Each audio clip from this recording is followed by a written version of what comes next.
8 kandidato na dagdag sa listahan ng mga pinagpapaliwanag ng COMELEC dahil sa issue ng umano'y vote buying.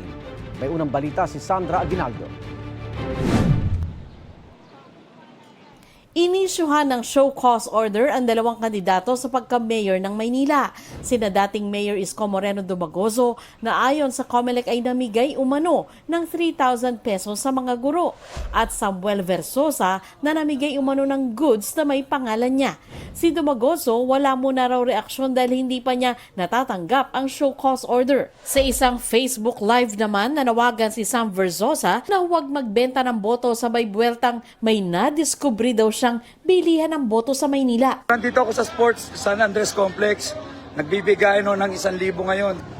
Kami pa yung babalik na rin na bumibili ng boto. Mas malinaw ang vote buying nandito sa San Andres Complex. Kayo na humusga sino ang tunay na namimili ng boto. May show cause order din si Mayor Dale Gonzalo Malapitan ng Caloocan dahil sa posibleng abuse of state resources matapos umanong mabigay ng mahigit 3,000 pesos. Sa isang statement, sinabi ni Malapitan na bahagi ng programang agapay sa manggagawa ang pinamahaging pera. Nabigyan daw ng COMELEC ng exemption ang programang ito para tuloy-tuloy na mabigay sa mamamayan. Ibinahagi niya ang kopya ng dokumento mula sa COMELEC.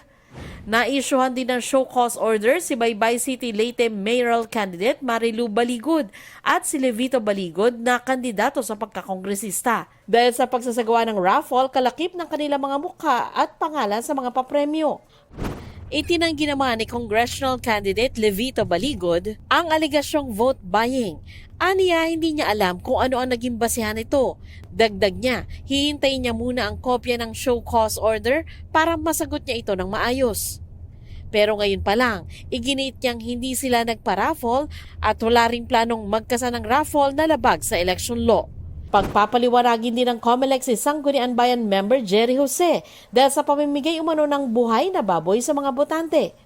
Pinagpapaliwanag din ang mga kandidato para sa Sangguniang Bayan, Panlunsod at Panlalawigan na sina Ana Katrina Marcelo Hernandez dahil sa pamimigay ng mga electric fan, bigas at t-shirt at si Julian Edward Emerson Coseteng dahil sa pamimigay ng papremyong 500 piso sa isang e-wallet app. Sinusubukan namin kunin ang kanilang mga pahayag. Ito ang unang balita. Sandra Aguinaldo para sa GMA Integrated News. Igan, mauna ka sa mga balita, mag-subscribe na sa GMA Integrated News sa YouTube para sa iba't ibang ulat sa ating bansa.